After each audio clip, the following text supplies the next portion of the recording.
kan ka horeeyay waxaan ku soo qeexnay waxa laga jeedo personal finance ama maamulka maaliyadda shakhsiga waxa soo sheegnay in hanaanka maamulka maaliyadda shakhsiga in qofka waxa uu manage gareynayo iyo sida uu dhaqaalihiisa u maamulayo boqolkiiba 80 inay la xiriirto behaviorka ama habdhaqanka qofka ama naftiisa sida uu tacaamusho halka boqolkiiba 20 ay la xiriirto farsamada iyo aqoonta iyo cilmiga wax la xiriiro saas darteed anagoo intaas ka ambaqaadayna maanta cashirkeena labaad waxaan kaga hadli doonaa waa maxay waxa loo yaqaan self discipline ama nidaamka edbinta nafta sida wad ognahay nafta qofka bini'aadanka mar walba waxa ay jeceshahay inay ka shaqeyso waxa aan mar badan ugu jirin saas daraadeed tarbiyada nafteena waxa ay muhiim u tahay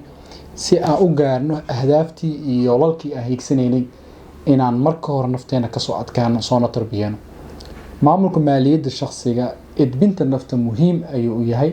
saas daraadeed ayaa mowduucan xooga ku saari doona haduu Ilaahay karaan naqdo insha Allah